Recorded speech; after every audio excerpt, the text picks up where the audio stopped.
오늘은 성경 본문 에베소서 4장 26절에서 32절까지의 말씀을 가지고 마귀에게 틈을 주지 말라라는 제목으로 여러분들과 하나님의 말씀을 함께 나누기를 원합니다. 우리가 지금 에베소서 말씀을 계속 공부하고 있는데요. 에베소서는 1장에서 3장까지는 신앙의 가르침, 교리에 대해서 바울은 전하고 있습니다. 그리고 4장부터 6장까지는 그 교리에 근거한, 그 가르침에 근거한 실천에 관한 내용을 권면하고 있습니다. 오늘 본문이 에베소서 4장인 것은 우리가 지금 실천에 관한 내용을 배우고 있다는 것입니다. 하나님의 말씀은 경전이 아니라 실천입니다. 주께서는 나더러 주여 주여 하는 자마다 다 천국에 갈 것이 아니라 말씀을 듣고 행하는 자만이 천국에 들어갈 수 있다고 하셨습니다. 그러므로 이 신앙이라는 것은 행함에 있습니다. 꾸준함과 성실함, 끊임없이 하나님과 교제가 있을 때만이 그것이 능력이 되는 것이지 아무것도 하지 않는다면 그것은 능력이 될 수 없습니다. 능력은 초인들이 행하는 그러한 기적, 신비한 것을 신앙의 능력이라고 말하지 않습니다. 우리는 능력 있는 신앙인이라고 하면은 신비한 은사를 가진 초인적인 카리스마를 가진 인물을 연상할 때가 많은데요. 신앙의 능력이란 그것이 아니라 신앙의 능력은 내 생각과 내 뜻을 접고 하나님의 말씀에 순종할 수 있는 겸손한 마음, 이것이 신앙의 능력입니다. 내 뜻과 내 생각을 접고 하나님의 말씀에 순종할 수 있는 마음, 이것이 능력이라는 것입니다. 그러므로 믿음으로 순종하고 따르는 자가 능력 있는 참된 신앙인입니다. 예수님께서는 온전한 순종으로 우리에게 모범을 이미 보여주셨습니다. 하나님의 말씀에 온전한 순종이 우리 주님께서 우리에게 보여주신 모범이라고 우리는 알고 있습니다. 우리 또한 그러해야 합니다. 하지만 우리는 체질적으로 잘못된 신앙을 어디선가부터 배워왔습니다. 더 나아가 바른 신앙을 배우지 않는 죄악된 습성들이 우리 몸속에는 배어져 있습니다. 그래서 배우지 않기 때문에 모르기 때문에 하나님께 순종하지 못하고, 또한 배워도 자기의 소견에 오를 대로 이해하기 때문에 순종할 수 없는 존재로 전락해 버렸습니다. 우리가 에베소서 말씀을 배우면서 특히 기억해야 하는 것은 에베소서가 교회론에 관한 교훈이라는 것입니다. 교회는 무엇입니까? 공동체로서 눈에 보이는 가시적인 교회도 교회이지만 근본적으로 에베소서에서 말하는 교회라는 것은 성도 한 사람 한 사람, 그리스도 안에서 지어져가는 개인을 교회라고 말합니다. 그러 본다면 무엇이 하나님께서 원하시는 교회이며 교회로서의 한 지체가 어떻게 이 땅에서 실천하며 살아가야 하는지, 무엇을 행해야 하는지에 대한 이 에베소서는 우리에게 풍성한 지혜와 영적인 비밀을 잘 알려주고 있습니다. 오늘 성경 본문을 여러분 보시면은요, 26절에 성경에서 이렇게 말씀하고 있습니다. 분을 내어도 죄를 짓지 말며 해가 지도록 분을 품지 말라. 교회는 어떤 자입니까? 분을 내어도 죄를 짓지 않는 자이며 해가 지도록 분을 품지 않는 자를 말합니다. 분노는 성령의 역사를 막습니다. 분노는 하나님의 말씀이 우리의 마음밭에 떨어져도 그 말씀을 다 태워 없애버리는 역할을 하는 것이 분노입니다. 가인이 아벨을 돌로 들에서 쳐서 죽였습니다. 창세기에 보면은 아담과 하와가 에덴에서 추방된 이후에 하나님께서 에덴 밖에서 처음으로 대면한 인류의 첫사람은 아담이 아니었습니다. 하와도 아니었습니다. 의인 아벨도 아니었습니다. 가인은 하나님의 은혜를 입은 최초의 에덴 밖에서의 사람이었습니다. 그럼에도 불구하고 그는 하나님의 말씀을 거부하고 아벨을 돌로 쳐서 죽입니다. 어떻게 된 일일까요?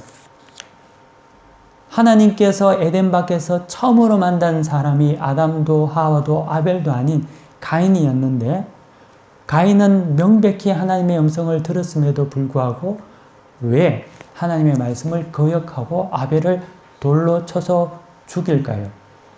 그것은 분노는 하나님의 말씀을 들을 수 없게 만들고 성령의 역사를 막는다는 명백한 근거를 보여주는 단편적인 예입니다.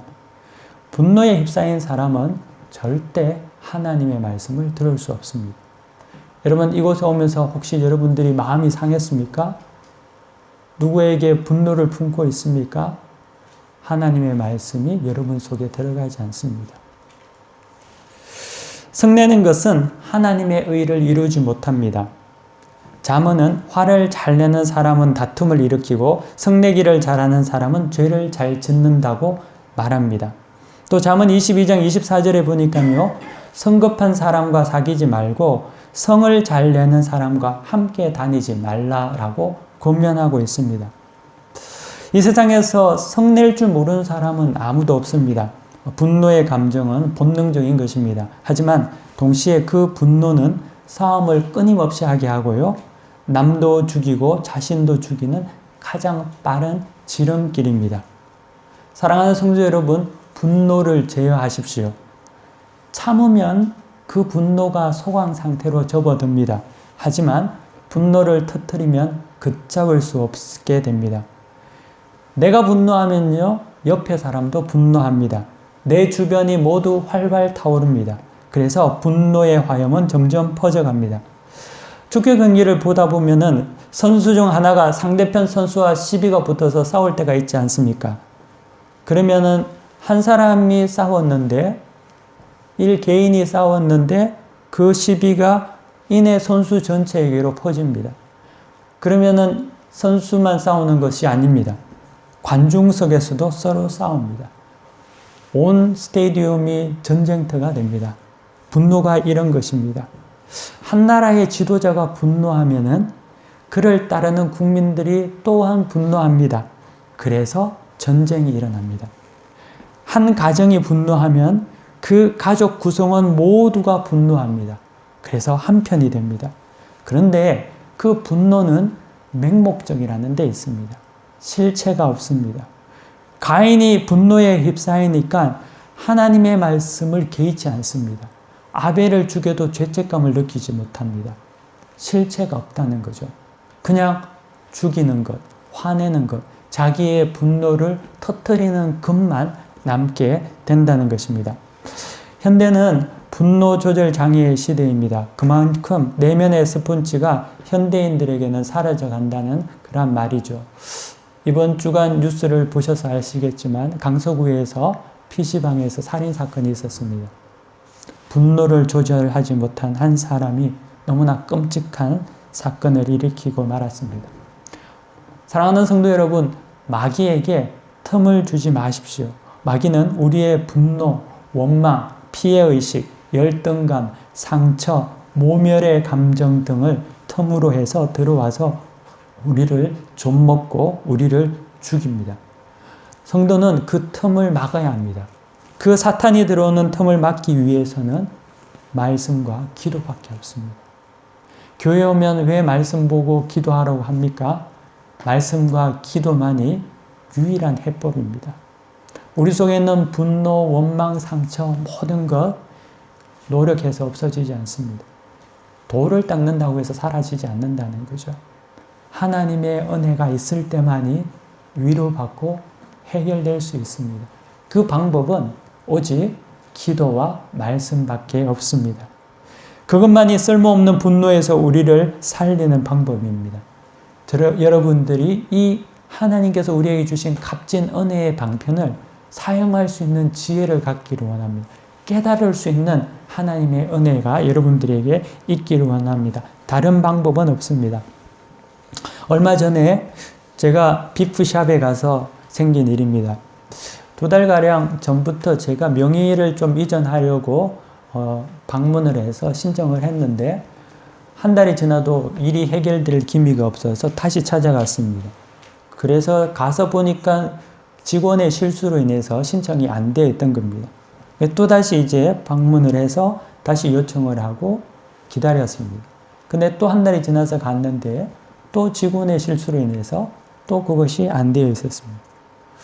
그리고 또 기다렸는데 3개월이 지나서 갔는데 또 안 되어 있는 겁니다. 그러면 제가 충분히 화낼만 하죠. 한 5년 전, 10년 전만 했으면 난리가 났을 겁니다. 그런데 더 저를 당황스럽게 했던 것은 제가 화내기 이전에 그 직원이 먼저 선수를 치는 겁니다. 분명히 자기들이 잘못했는데 저한테 아주 자기들은 전혀 잘못이 없고, 특별히 그 사람은 잘못이 없겠죠. 뭐 직원이니까. 자기는 뭐 문제가 없고, 그것에 대해서 굉장히 너무나 불친절하고 투명스럽게 조금 직원이 고객한테 좀 모욕스럽게 행동하는 것 같이 느껴졌습니다. 이 정도 되면은 그 사람에게 따지든지 아니면 매니저를 불러오라고 충분히 이야기하는 게 정상입니다. 그런데 그때 하나님의 은혜가 있었죠. 그 직원에게 다정하고 친절하게 말했습니다. 그리고 제 상황에 대해서 너무나 많이 기다렸다. 힘들다. 너도 힘든 거 알지만 내가 이렇게 기다렸으니까 너희들이 나를 도와줘야 되는 게 아니냐라는 그런 어떠한 이야기를 했습니다. 그러니까 그 친구의 얼굴이 변했습니다. 그리고 나중에 그 일을 보고 마치고 나오는데 그 친구의 얼굴이 막 빨갛게 상기되고 눈가에는 눈물은 흘리진 않았지만 촉촉한 어떤 그러한 모습들을 제가 볼 수 있었습니다. 어느 누군가가 분을 내어도 휘말려서는 안 됩니다. 그 틈 속에 사탄이 웅크리고 있다는 거죠. 그렇기 때문에 우리는 늘 말씀과 기도로 우리 자신을 깨어있게 해야 한다는 겁니다. 이스라엘의 하루의 시작은요, 우리처럼 해가 뜨는 아침이 아니라 해가 저는 저녁부터 하루가 시작됩니다. 해가 지도록 분을 품지 말라고 하신 뜻은 그 다음 날까지 분노를 갖고 살지 말라는 말씀입니다. 어제의 분노가 오늘의 분노가 되어서는 안 된다는 거죠. 과거의 분노가 현재와 미래를 망치는 올가미가 되게 하지 말라는 말입니다. 혹시 여러분 여전히 용서하지 못하고 사는 그러한 감정으로 괴로워하고 있습니까? 과거의 어떠한 상처로 말미암아 지금도 부들부들 떨면서 아파합니까? 그 올가미에서 여러분 벗어나시기를 바랍니다. 주님께서 여러분이 용서하시면은 더 좋은 것을 계획해 주셨습니다. 주님은 우리에게 기도를 가르치실 때에 우리에게 이렇게 기도하라고 하셨습니다. 우리에게 죄 지은 자를 용서하여 준 것 같이 우리의 죄를 용서해 달라고 기도하라고 했습니다. 누군가를 용서하기 힘듭니까? 하지만 주님의 기도의 방법을 기억하시기 바랍니다. 누군가를 용서하면 주님이 나의 죄를 용서해 줍니다. 그러므로 누군가를 용서해 주는 것은 내가 손해를 받는 것, 손해를 얻는 것이 아니라 주님에게로 말미암아 내 모든 죄를 용서받는 더 남는 쉬운 은혜의 길이 되는 것입니다.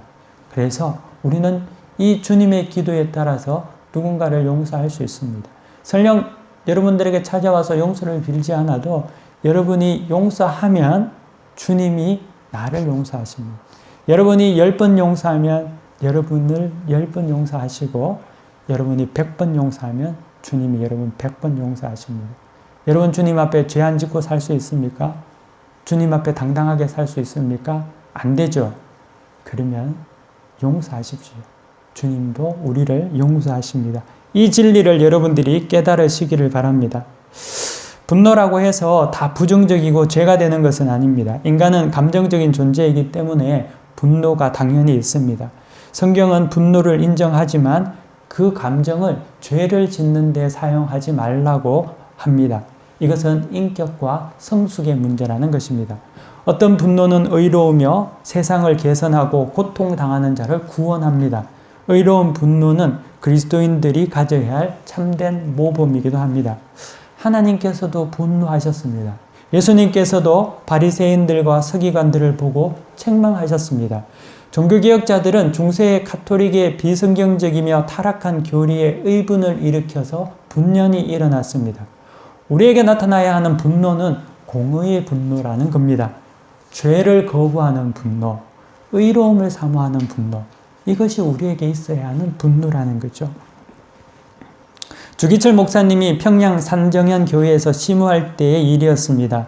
어느 주일날 조만식 장로님이 예배 시간에 늦어 예배 중간에 들어오게 되었습니다. 이 조만식 장로는 주기철 목사의 스승이며 은사였습니다. 늦게 온 조만식 장로에게 주기철 목사는 성도들 앞에서 화를 내면서 예배가 끝날 때까지 장로님 뒤에 서 계십시오 라고 말했습니다.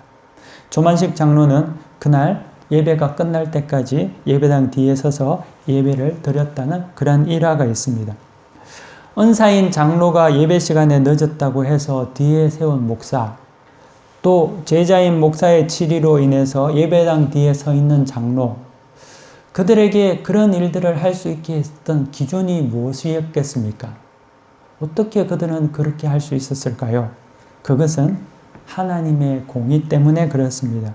목사는 하나님의 공의가 기준이었기 때문에 은사인 장로를 치리했고, 장로는 하나님의 공의가 기준이었기 때문에 자신의 제자라도 그 말에 순종했다는 것입니다. 분노를 표현할 때 기준은 하나님입니다. 예수 그리스도라는 거죠. 내 기분, 내 감정, 내 상처 때문에 분노하는 것이 아닙니다. 하나님께서 미워하시는 것에 대한, 하나님께서 아파하시는 것에 대한 분노입니다. 그 분노는 우리를 죽이는 분노가 아니라 우리를 살립니다. 우리를 살리기 위한 희망의 메시지입니다. 하나님께서 광야에서 이스라엘에게 분노하셨습니다. 왜 그랬습니까? 그들이 다 멸망당하지 않게 하기 위해서 하나님께서는 분노하셨습니다. 그것은 하나님의 의로운 방법이셨습니다. 모범이 되어야 할 장로가 늦게 오는 것을 버젓이 보고도 스승이기 때문에 인정상 묵인하고 가만히 있다면 그 순간 하나님의 의는 교회 안에서 무너지게 될 것입니다. 하지만 두 사람 모두 하나님의 말씀에 따라서 한 사람은 치리를, 한 사람은 하나님의 말씀에 순종함으로 말미암아 하나님의 의를 이루게 된 것입니다. 사랑하는 성도 여러분, 우리 또한 이것을 마음에 새겨야 합니다. 이 시대에 가장 성도들에게 필요한 교훈이라 믿습니다. 29절에 보면은요, 또 이렇게 말씀합니다. 무릇 더러운 말은 너희 입 밖에도 내지 말고 오직 덕을 세우는 데 소용되는 대로 선한 말을 하여 듣는 자들에게 은혜를 끼치게 하라. 성도들에게도 아픔이 있고 속상함이 있고 엉어리가 있고 상처가 있습니다. 위대한 구약의 선지자 엘리야가 기도하니까 이스라엘 땅에 3년이나 되는 기근이 오지 않았습니까? 비가 오지 않았습니다. 바알과 아세라 선지자 850명과 갈멜산에서 겨루어 이긴 자가 우리가 잘 아는 엘리야 선지자입니다. 엘리야가 얼마나 위대한 자였는지 하면은 신약에 와도 변화산에서 모세와 엘리야가 예수님을 만나 십자가 죽음을 논했다는 것을 통해서 알 수 있습니다. 그만큼 구약에 나타나는 선지자, 믿음의 사람들 중에서 단연 독보적인 인물을 손꼽으라면 엘리야는 항상 들어가는 그러한 위대한 믿음의 사람입니다. 신자입니다. 성도입니다. 근데 그런 엘리야도 로뎀나무 아래에서 자기가 죽기를 청했습니다. 좌절하고 절망했습니다. 완전히 낙담했다는 것입니다. 엘리야가 그랬듯이 믿음을 가진 성도도 낙심합니다. 믿음을 가진 성도도 그리고 좌절합니다. 믿음을 가진 성도도요, 아픔과 상처가 있습니다. 여러분 항상 천국 길만 가지 않지 않습니까? 여러분 교회 나올 때, 일주일에 생활을 할 때 여러분 얼마나 많이 낙심하고 좌절할 때가 있습니까? 그런 것 없이 완벽하고 이상적인 사람, 날마다 할렐루야 하는 사람을 신자라고 말하지 않습니다. 그거는요, 저도 못하는 일이고요. 제가 못하는 것을 여러분들에게 하라고 하지도 않습니다. 목사도 상처와 아픔과 낙심과 좌절이 있습니다. 저는 목사보다 사모가 2배는 더 힘들 것이라고 생각합니다. 우리 속에는 날마다 우리의 삶 속에서 나타나는 인생의 불순물, 찌꺼기가 너무나 많습니다. 저는 사무실에서 매일 제일 먼저 하는 일이 무릎 꿇고 기도하고 말씀 본무로 하루를 시작합니다. 근데 어떤 날 무릎 꿇고 앉아서 기도하려고 하면은 정말 너무나 공고하고 답답하고 괴로울 때가 있습니다. 내 속에 있는 불순물들이 나를 뒤엎어서 정말 낙심할 때가 많습니다. 하지만 기도하면서 하나님께서 주시는 평강으로 말미암아 안정을 다시 되찾을 수 있습니다. 그러면은 소망이 생깁니다. 위로가 생깁니다. 다시 일어나고 싶은 용기가 생깁니다. 그래서 다시 목표를 정하고 나아갑니다. 성도 여러분, 우리가 살아가야 하는 모습이 이런 것입니다. 우리 속에는 수많은 소용돌이가 있습니다. 하지만 하나님의 말씀과 기도로 우리는 우리를 붙잡을 수 있습니다. 우리 속에는 굉장히 무서운 사자가 있습니다. 나오기만 하면은 주변의 모든 사람을 물어뜯어 죽이는 잔인한 사자가 있습니다. 그 사자의 이름이 무엇인지 아십니까? 그 사자는 더러운 말입니다. 그 사자는 우리 속에 있는 상처를 먹고 자랍니다. 우리의 분노를 먹고 자랍니다. 슬픔을 먹고 자랍니다. 우리는 그 사자를 죽일 수 없습니다. 내가 죽지 않는 한 우리는 죽지 않습니다. 그 사자는 죽지 않습니다. 그 사자는 날카로운 칼보다도 더 강한 이를 가지고 있습니다. 그래서 나오면은 모든 사람을 함키고 피투성이가 되게 합니다. 목줄로 제어할 수도 없습니다. 한번 나오기 시작하면 제어가 안 된다는 겁니다. 하지만 우리가 그 사자를 죽일 수는 없어도 우리의 마음속 우리에 가둬둘 수는 있습니다. 문을 열어주지 않으면 됩니다. 그것은 우리 자신의 복이라는 것이죠. 말은 한번 나오면은 주워 담을 수가 없습니다. 그리고 그 말이 기억에 박히면은 영원히 지워지지 않습니다. 믿음도 들음에서 나지만 불신도 들음에서 납니다. 그러므로 더러운 말이 아니라 거룩한 말을 하시기를 바랍니다. 우리 교회 주보의 뒷면에 보면요, 말할 때 덕스럽게 말을 하라고 적어놨습니다. 왜냐하면 말의 중요성이 너무나 크다는 거죠. 내 속에서 끌어넘치는 원망과 불평과 분노과 비방, 그 더러운 말을 우리는 막고 제어해야 합니다. 밖에서 활개치지 않도록 우리는 잡아야 됩니다. 우리 속에는 날마다 그런 어떤 오물들이 올라옵니다. 찌꺼기들이 올라옵니다.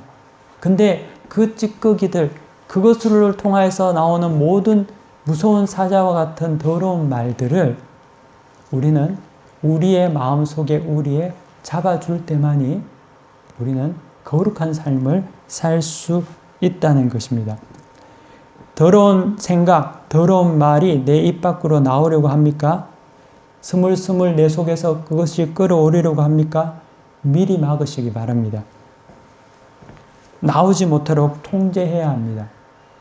에베소서 4장부터 6장까지 말씀은 실천의 말씀이라고 제가 예배 시작 때 말씀드렸습니다. 듣고 아는 것이 아니라 듣고 순종하는 겁니다. 순종하는 것이 능력입니다. 병원에서 자주 듣는 말이 있습니다. 치료보다 예방이 먼저라는 것. 아무리 좋은 치료도 예방보다는 못합니다. 더러운 말이 마그마와 같이 올라오지 않도록 기도와 말씀으로 내면의 삶을 유지해야 합니다. 기도해야 됩니다. 말씀 봐야 된다는 거죠. 예배 마치면 15분 기도하십시오. 그래야지만이 여러분을 붙잡을 수 있습니다. 여러분이 여러분 자신을 붙잡는 것이 아니라 성령께서 여러분을 붙잡아 주십니다. 기도는 계주와 같아서 시작하면은 그 다음 할 수 있는 하나님의 은혜가 흘러 넘치지만 중간에 스톱하면은 할 수가 없는 것이 기도라는 영적인 신비로운 은혜입니다. 아울러 여러분 분별하시기를 바랍니다. 덕을 세우는 거룩한 말을 분별하십시오. 덕을 세운다는 것은 칭찬 일색을 말하지 않습니다. 위로를 항상 위로 일색을 말하는 것이 아닙니다. 덕을 세운다는 말은 하나님께 초점을 맞추는 말입니다. 거룩한 삶을 위한 책망은 우리에게 양약이 되며 우리 자신을 돌아보게 하는 성장과 성숙을 일으키게 합니다. 나쁜 말, 욕설, 비방, 비난, 음해, 한담, 원망, 거짓 등의 더러운 찌꺼기들은 마음 구석에 여러분 치워두십시오. 가둬두시고 덕을 세우는 말, 권면과 교훈, 그리고 위로와 용서, 격려와 책망의 말을 서로 함으로 말미암아 서로에게 은혜를 끼쳐 가야 합니다. 칼은 한편으로 사람을 죽이기도 하지만 또한 사람을 살리기도 합니다. 히브리서에서는 하나님의 말씀은 좌우의 날선 칼과 같다고 했습니다. 우리의 영과 혼과 골수를 찔러 쪼개기까지 한다고 합니다. 하나님의 말씀은 사람을 살리는 영적 어려형 메스와 같습니다. 이 시대는 권면에 대한 책망에 대해서는 극한 알레르기 반응을 보입니다. 민감합니다. 수많은 교회가 칭찬 일색, 위로 일색이다 보니까 이젠 교회에서 권면과 책망에 설 자리가 이제는 없어졌습니다. 하지만 여러분, 책망과 권면을 기뻐 받으시길 바랍니다. 우리의 성화의 삶에 유익이 있습니다. 나는 책망이 필요 없다. 나는 권면이 필요 없다고 생각하는 그 순간 우리는 바리새인이 되고 서기관이 되고 예수님을 십자가에 못 박는 제사장 무리 중에 하나가 되고 말 것입니다. 구약에 보면은요, 산당과 성전이 있습니다. 근데 산당과 성전의 차이가 무엇인지 아십니까? 산당은 자기 좋은 것만 듣고 자기 원하는 것을 채우기 위해 빌려가는 곳이 산당입니다. 하지만 성전은 내가 좋은 것, 내가 원하는 것을 채우기 위해서 가는 곳이 아닙니다. 성전은 하나님의 뜻을 들으러 가는 곳이기 때문에 순종과 겸손이 필요한 것입니다. 남유다 북이스라엘이 왜 멸망했습니까? 그들은 우상 숭배로 말미암아 멸망했습니다. 솔로몬 이후 이스라엘 백성이 성전이 아니라 바알과 아세라와 같은 우상들을 섬기는 산당으로 다 가버렸습니다. 근데 왜 그들이 성전으로 가지 않고 산당으로 갔을까요? 그 이유는 성전이 불편했기 때문에 그렇습니다. 자기가 원하는 대로 다 빌어주고 축복하고 위로하고 도와주기를 기도했는데 성전에서는 하나님의 진리의 법이 있기 때문에 그게 안 되었기 때문에 그렇습니다. 그래서 귀를 막았습니다. 가지 않았습니다. 모두가 자기에게 유익을 주고 위로를 주고 풍요를 약속하는 산당으로 가버렸습니다. 하나님은 이를 보고 그들을 열방 가운데 흩으셨습니다. 교회는 산당이 아니라 성전입니다. 자그레브에는 산당을 세우는 것이 아니라 성전을 세우는 겁니다. 우리는 하나님의 교회를 세웁니다. 산당은 하나님의 진노만을 가져올 뿐입니다. 이를 밝히 알아 성령을 근심하게 하는 자들이 되지 말아야 합니다. 우리의 구원이 헛되지 않게 해야 합니다. 시작은 좋았는데 마지막 끝이 나쁜, 태장이 나쁜 삶을 살아서는 안 된다는 겁니다. 31절 32절에 여러분 보시면은요, 너희는 모든 악독과 노함과 분냄과 떠드는 것과 비방하는 것을 모든 악의와 함께 버리고 서로 친절하게 하며 불쌍히 여기며 서로 용서하기를 하나님이 그리스도 안에서 너희를 용서하심 같이 하라. 우리 속에 서 있는 모든 악독과 노함과 분노, 떠드는 것, 비방을 버리고 우리가 친절합시다. 긍휼히 여깁시다. 용서합시다. 하나님이 그리스도 안에서 우리를 용서하신 같이 용서합시다. 하나님의 말씀은 경전이 아니라 실천입니다. 실천하는 성도들이 다 되어서 마귀에게 틈을 주지 않는 우리가 되기를 간절히 바랍니다. 다 함께 기도하겠습니다. 살아계셔서 역사하시는 하나님, 오늘 또 우리에게 주신 이 진리의 말씀을 우리가 마음속에 새기고 하나님의 말씀에 순종하며 살게 하여 주옵소서. 하나님의 말씀은 경전이 아니라 실천이라고 하였고, 또 하나님은 오늘 우리에게 우리 속에 있는 분노와 우리 속에 있는 찌꺼기들로 나타나는 모든 더러운 말들을 버리라고 하셨습니다. 하나님, 우리가 거룩한 것을 사모하게 하여 주시옵시고 내 뜻과 내 소견이 아니라 하나님의 뜻에 순종함으로 복받는 인생 되게 하여 주옵소서. 그래서 나로 인하여서 세상의 사람들이 어떻게 예수를 믿으면 복받는지를 배우는 귀한 모델이 되게 축복하여 주옵소서. 감사드리며 예수 그리스도 이름으로 간절히 기도 올려드립니다. 아멘. 다 함께 자리에서 일어나셔서 폐 찬송 부르시겠습니다. 찬송가 222장입니다.